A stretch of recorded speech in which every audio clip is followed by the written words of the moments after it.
being calm and bringing it down is probably going to have the most positive outcomes all the way around. Or just kind of summarized, don't make it worse. Whatever happens, next as a leader, don't make right now worse, And I think that anger always does.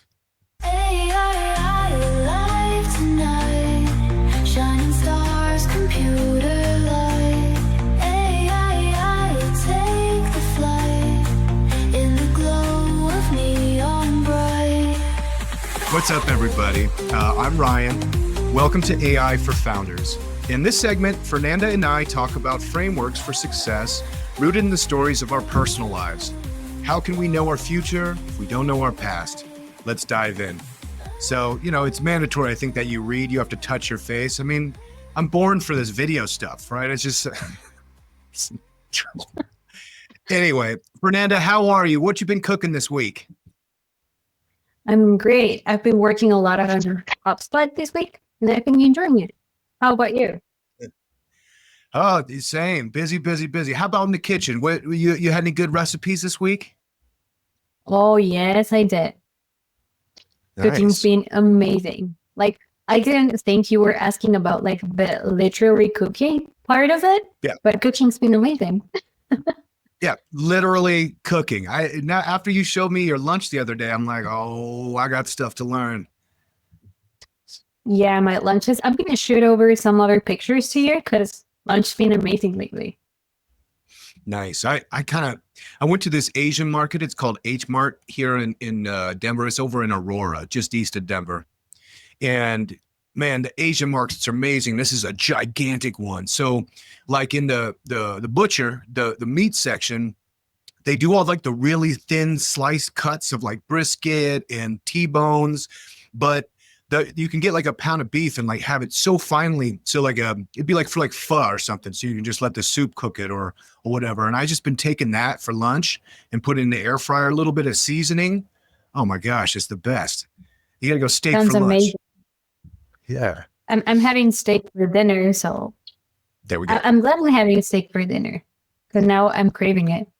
I know. I'm gonna have to go cook some more here in a second. Well, let's dive right in. Fernanda, I know you got a couple of questions planned. Let's see how far we can get into these. I do have some questions. Let's see the one I'm gonna ask today. So this is a tough one. What's the most challenging situation you've ever navigated as a leader? The most challenging situation I've ever navigated as a leader. Boy, that's a tough one. I'm trying to think of my role as a leader has evolved over time. I suppose that's just a good way of saying you're old, I could tell you a terrible fail. I'll start with that. So, for many years, for 10, 15 years, I was a touring musician, and we talked about that. And I recorded 3 records. We did a mixtape, and Sublime was on that mixtape. We've talked about it a little bit.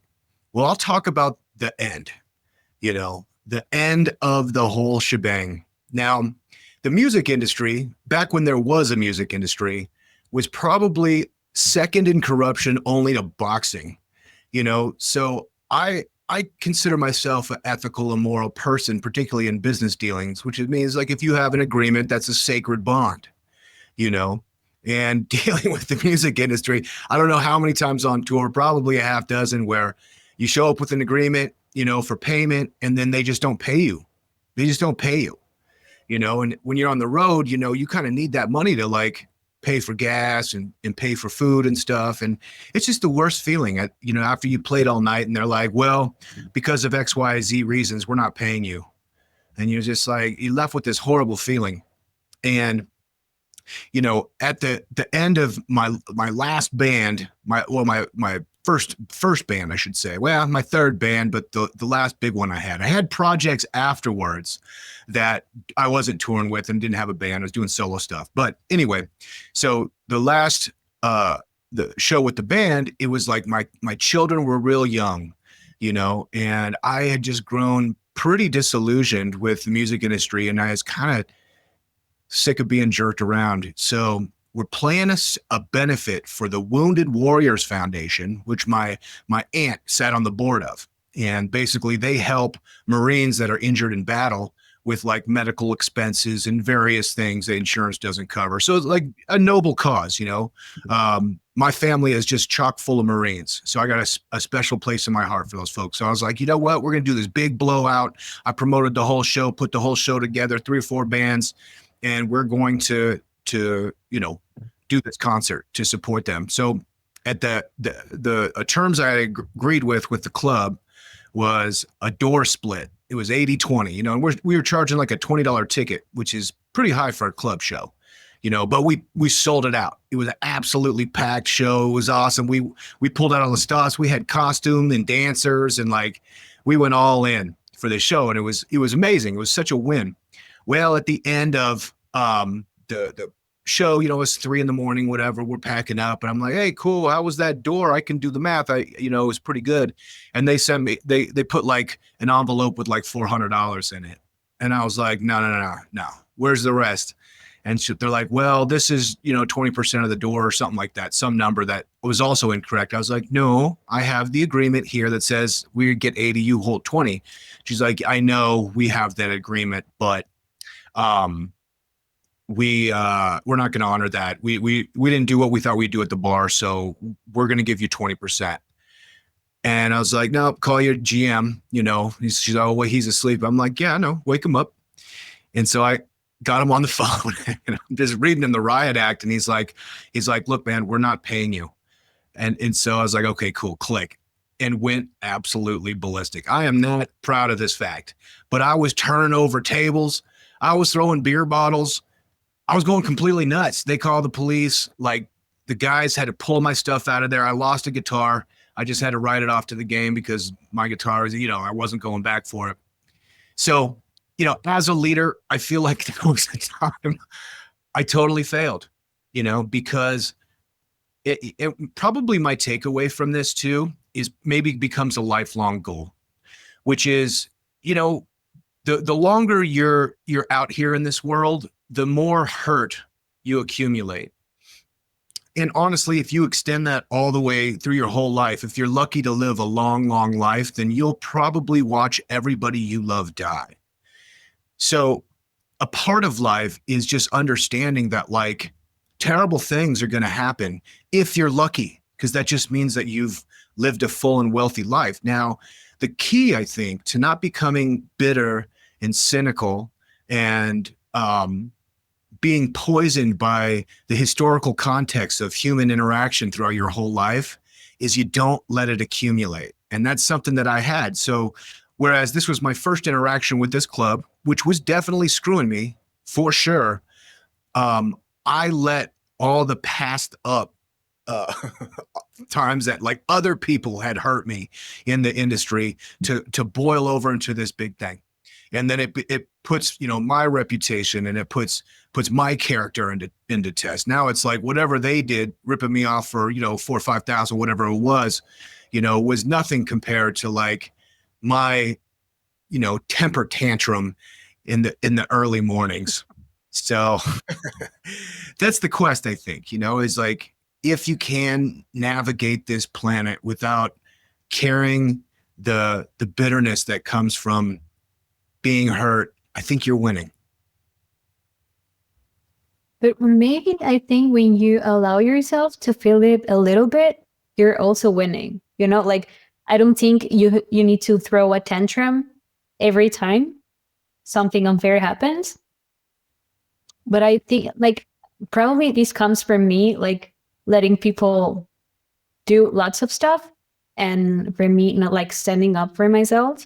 And I think for me, it's been like a little bit more of understanding and realizing that I need to stand up for myself a little bit more and leave that like character come out. So I don't think it's like, I don't think there's good or bad, you know, like there's just in between, and there's situations where it's needed. Like probably you needed a little bit of that in every situation before getting to the last one that everything just blew apart. You know, I think you're right. And maybe it's just the proper channel and the proper amount of time.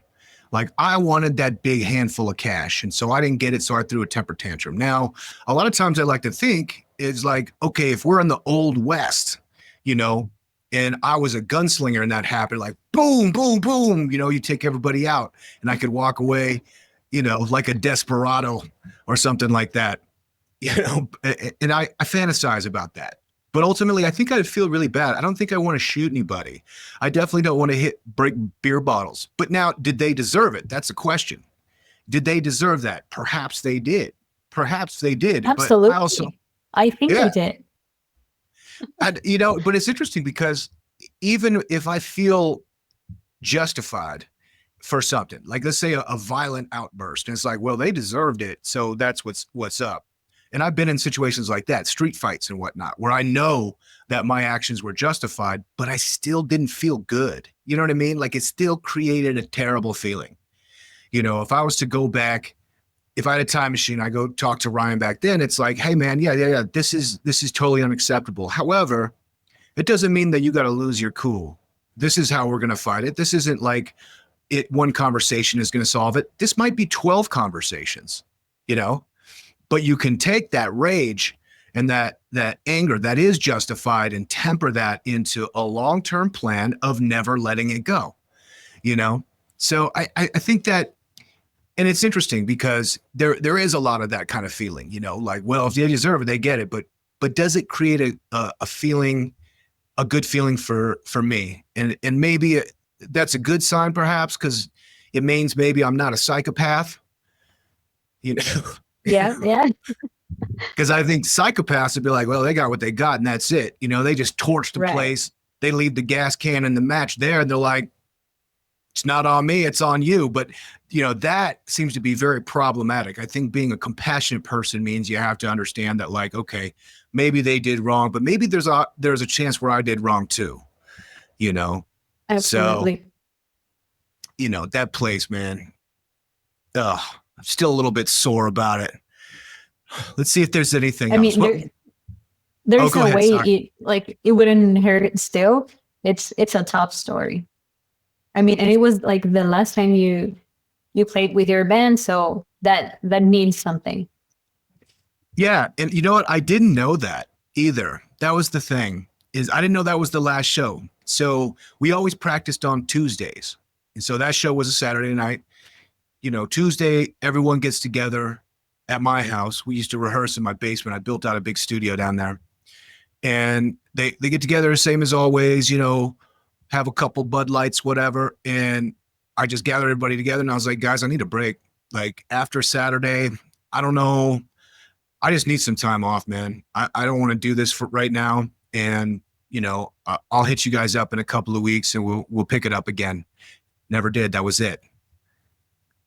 That was it. You know, at that point I had a handful of these fingerstyle blues songs that I was working on and just kind of started playing with the trio, doing kind of some up tempo kind of stuff and never put the band back together. That was it, you know? So and I regret that too, because with you know, there was still room. I felt like we had to grow with that band, but I was just torched, you know, and really I let myself get to that place by having that, by pickling that rage into like a horrible, violent pickle, you know.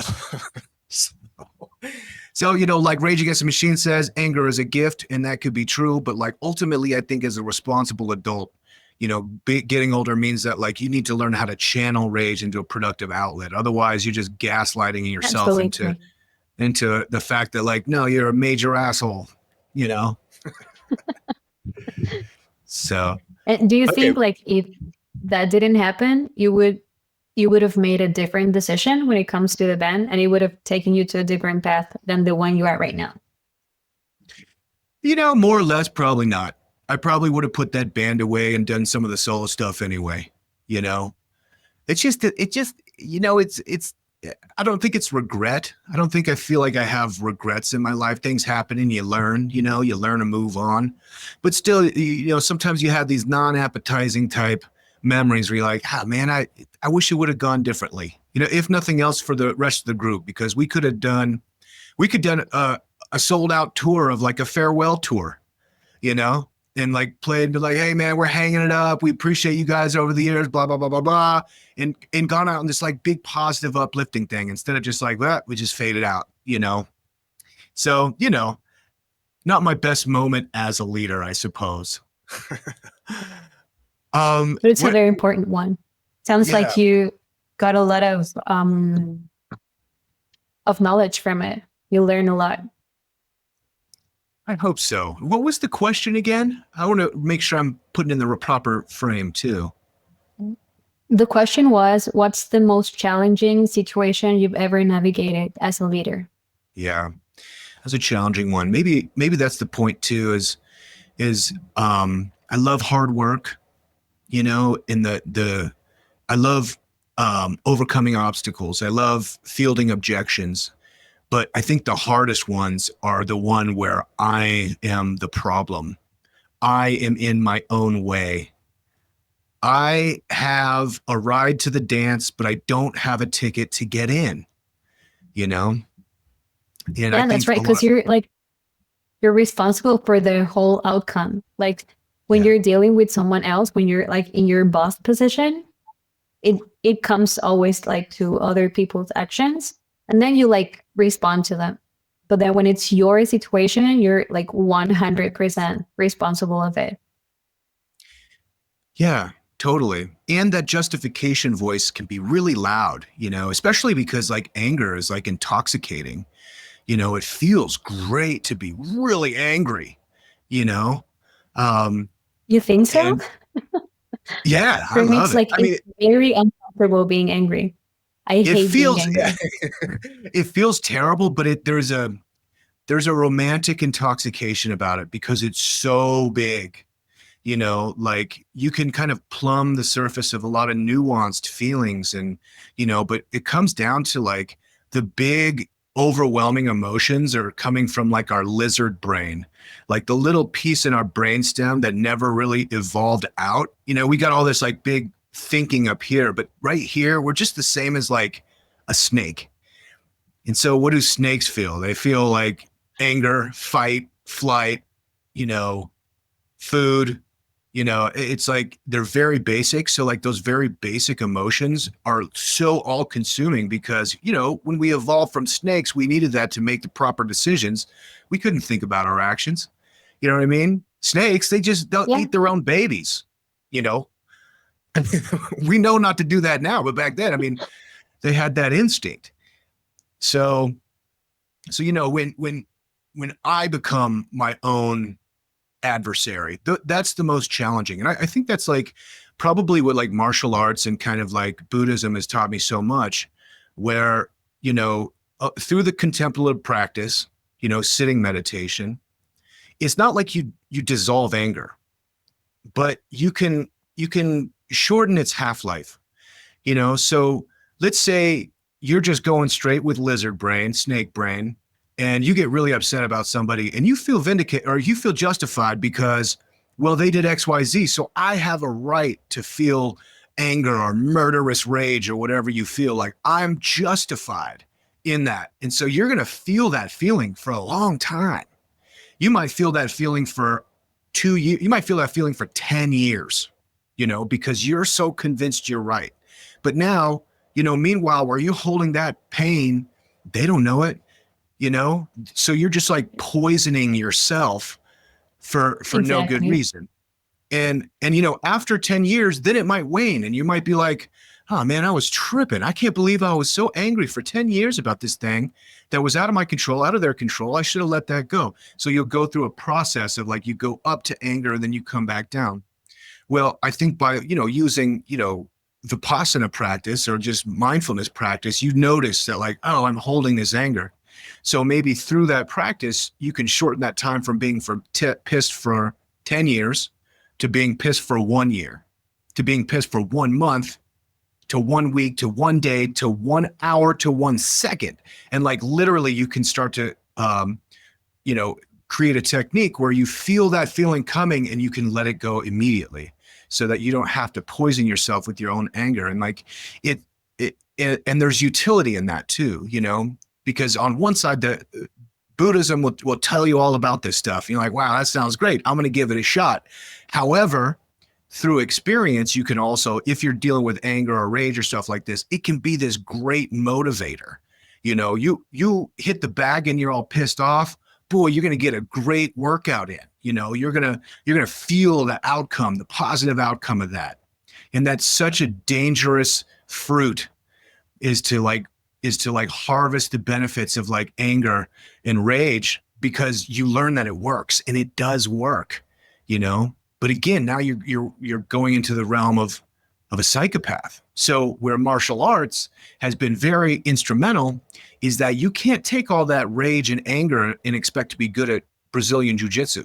You know what I mean? You're going to gas out. You're going to get strangled with that energy, So what you have to learn is how to be cool, like jiu-jitsu is to be competent and successful in jiu-jitsu.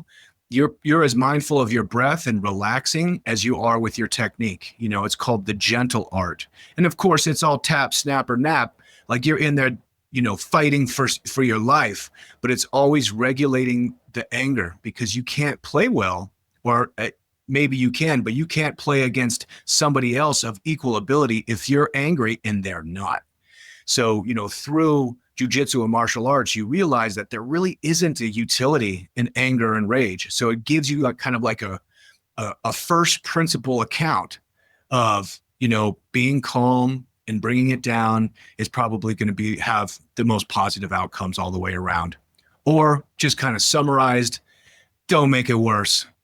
Whatever happens, next as a leader, don't make right now worse, And I think that anger always does. Yeah, it does. And I mean, as you said, it works sometimes like as a fuel, and you can like let this feeling exist and then let it pass by. Because like you mentioned, like it's not doing any harm. Sometimes it can make like it can harm people, like literally. But when you hold it, the only person you're harming is yourself. Like you're continuously poisoning yourself. So I do think it's very important, like to give feelings a name and to be able to feel them. But it's not like we can control them, but we can channel them into different outcomes. I love that naming process too. It reminds me of my son. He would say, "Dad, who's that voice in your head that tells you to do bad stuff?" And I was like, "What?" He's like, "Yeah, Derek. It says this kid Derek is in my brain, and he tells me to do bad stuff." I'm like, "Whoa, okay." He's like 4 or 5. And I was like, "Well, what is Derek saying exactly?" And it was just like, it was just that voice, and he had given it a specific name, which I thought was really interesting, because then you could notice attributes of Derek. So if Derek is talking to you, what's the feeling? Like, well, I feel a flushness in the back of my neck. I feel my hair standing up. I feel like a tightness in my shoulders, So you can take the attributes of like the feelings, put it in your body, give it a name. And so what we practiced was like, okay, well, when you hear Derek, what you should just say is like, "Hey, Derek, thanks for coming to visit. It's awesome. The door was open when you came in, but the door's still open. So feel free to go when you can. Hope you're having a great day." Boom. And send Derek packing, So like, yeah, naming is like a super powerful tool, because you can start to notice like how you're holding those tensions in your body. Exactly. Because everything that doesn't have a name doesn't get like recognized. So you can fix something you don't know is happening. So giving a name to a situation or the emotion or whatever is going on, it's like something very powerful. And I don't think we're like used to it. And a 4-year-old comes to your life and teaches you.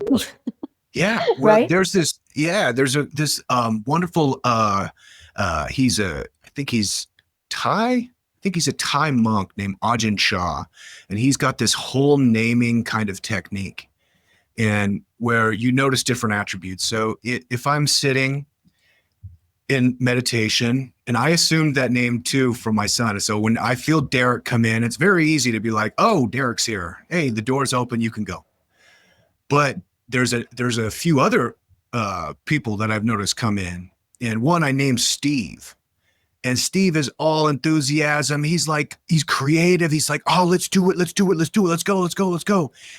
Steve is a great uh, quirk of my personality, and I lean on him to do a lot of things. But still, if you're sitting and you're doing that practice, it's like, oh, Steve's here, but you know what? Door's still open, Steve. We're not here for Steve.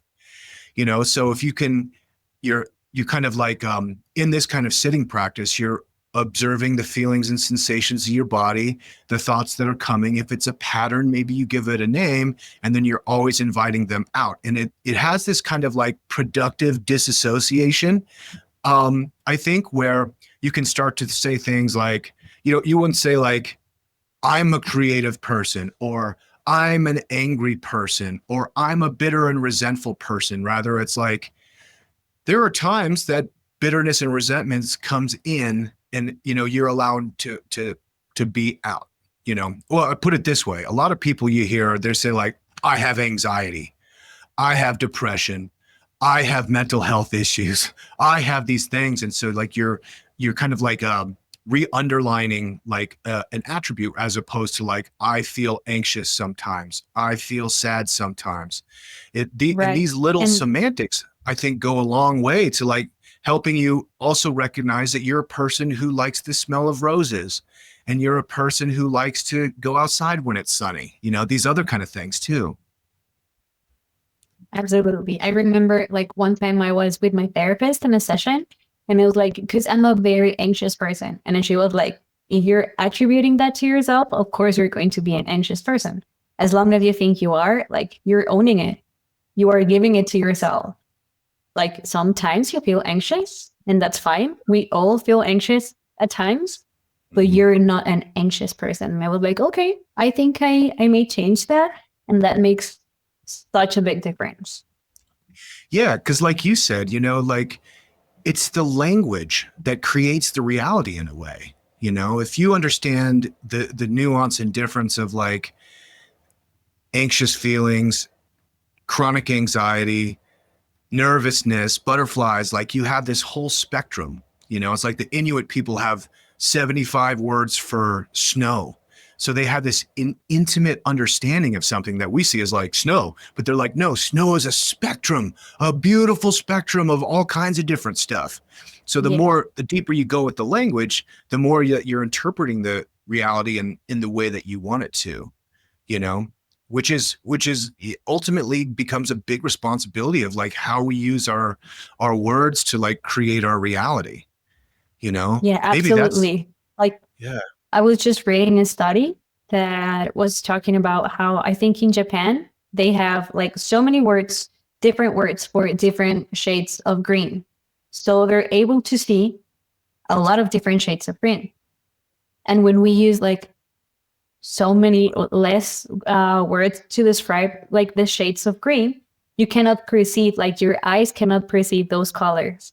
And that's so interesting because like they're colors, we're human eyes, we should be able to see them. But since we don't have like that specific word for that specific shade of green, we don't perceive that color. So as you mentioned, like that applies to everything, to absolutely everything. Snow is like, we just use one word for snow, but there are so many different types of snow. And when you name each one, then you are able to perceive so many more things.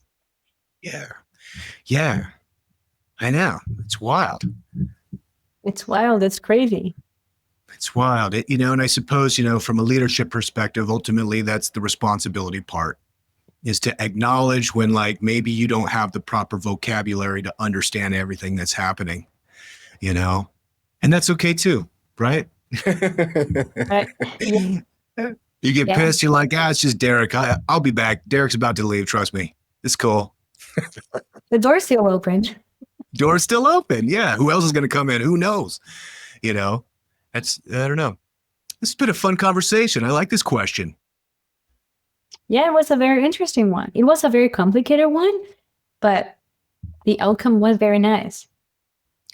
Yeah, it's fun because this channel is now AI for founders, and we're doing a lot of interviews.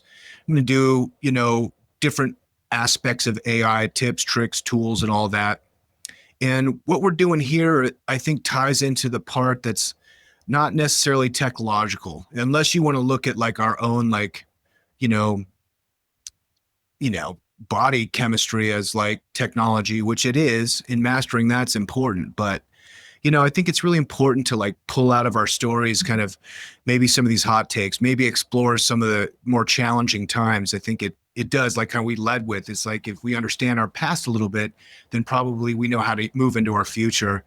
And, if we're talking about like increasing the sophistication of our language to like help us actually be able to identify problems, if we need to know all the colors of green, for example, so we can fully express what we're already feeling in our thoughts and feelings and body, maybe these tools, that's what AI is here to do, is help us find these different shades of green in some capacity, which is probably, comes down to like my hope for technology in general is to aid the human experience and not take anything away. That it can be generative and it can be constructive, and it doesn't have to be scary and terrible, which sometimes I fall into that trap of being like, oh, the future's too scary and terrible. But it's kind of both. I think the older. Yeah. Cool. All right. Well, let's leave it there, Fernanda. I appreciate it. Thank you as always. Sure, anytime.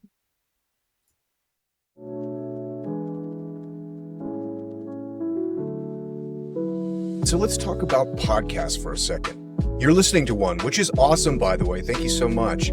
But have you ever thought about being a guest on a podcast? Like, seriously, imagine sharing your story and your expertise and your business all on shows where your ideal customers are already listening. Kitcaster connects founders and entrepreneurs, professionals, with podcasts that actually make sense for their brand. No pitching, no guessing. You just have great conversations on great shows. And the best part, Kitcaster handles everything. You just show up and bring your A game, Kitcaster does the rest. This is hands down one of the easiest ways to grow your personal brand and just create a wellspring of content for short video, for blog posts, for speaking engagements, for whatever. So if you've been thinking, yeah, I really need to step up my content game, go to kitcaster.com and apply today. Now back to the show.